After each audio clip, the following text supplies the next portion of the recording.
ಸ್ವರ್ಗದಲ್ಲಿರುವ ನಮ್ಮ ತಂದೆಯೇ, ನಿನ್ನ ನಾಮವು ಪರಿಶುದ್ಧವಾಗಿರಲಿ.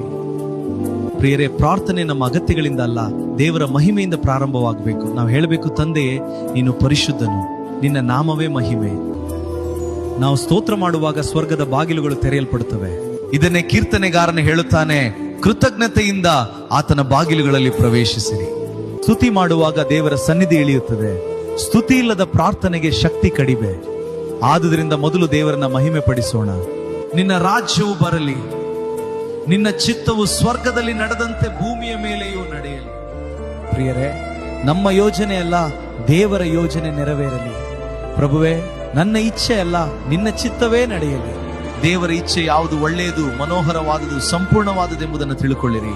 ದೇವರ ಚಿತ್ತದಲ್ಲಿ ನಡೆದ ಜೀವನವೇ ಆಶೀರ್ವಾದಿತ ಜೀವನ. ನಮ್ಮ ಅನುದಿನದ ಆಹಾರವನ್ನು ಇಂದು ನಮಗೆ ಕೊಡು.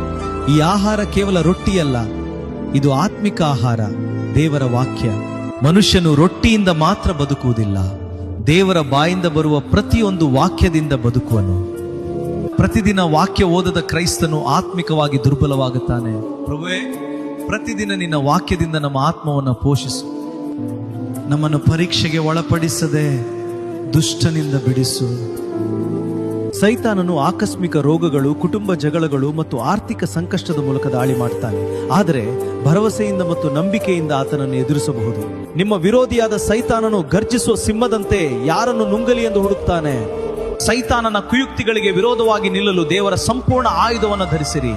ಸೈತಾನನಿಗೆ ವಿರೋಧಿಸಿರಿ, ಅವನು ನಿಮ್ಮ ಬಳಿಯಿಂದ ಓಡಿ ಹೋಗುವನು. ಪ್ರಭುವೇ, ಸೈತಾನನ ಎಲ್ಲಾ ಕುಯುಕ್ತಿಗಳಿಂದ ನನ್ನನ್ನು ರಕ್ಷಿಸು. ನಿನ್ನ ಸನ್ನಿಧಿಯೇ ನನ್ನ ಕೋಟೆ. ನಮಗೆ ತಪ್ಪು ಮಾಡಿದವರನ್ನು ನಾವು ಕ್ಷಮಿಸಿದಂತೆ ನಮ್ಮ ತಪ್ಪುಗಳನ್ನು ಕ್ಷಮಿಸು. ನಾವು ನಮ್ಮ ಪಾಪಗಳನ್ನು ಒಪ್ಪಿಕೊಂಡರೆ ಆತನು ನಂಬಿಗಸ್ತನು, ನಮ್ಮ ಪಾಪಗಳನ್ನು ಕ್ಷಮಿಸುವನು. ಒಬ್ಬರ ಮೇಲೆ ಒಬ್ಬರು ದಯೆಯಿಂದಿರಿ. ದೇವರು ಕ್ರಿಸ್ತನಲ್ಲಿ ನಿಮ್ಮನ್ನು ಕ್ಷಮಿಸಿದಂತೆ ನೀವು ಸಹ ಕ್ಷಮಿಸಿರಿ. ಕ್ಷಮೆ ಇಲ್ಲದ ಹೃದಯದಲ್ಲಿ ಶಾಂತಿ ಇರುವುದಿಲ್ಲ. ಕ್ಷಮಿಸುವವನು ದೇವರಂತಾಗುತ್ತಾನೆ. ಪ್ರಭುವೇ, ನನ್ನ ಪಾಪಗಳನ್ನು ಕ್ಷಮಿಸು. ನನ್ನನ್ನು ನೋಯಿಸಿದವರನ್ನು ನಾನು ಕ್ಷಮಿಸಲು ಕೃಪೆ ಕೊಡು.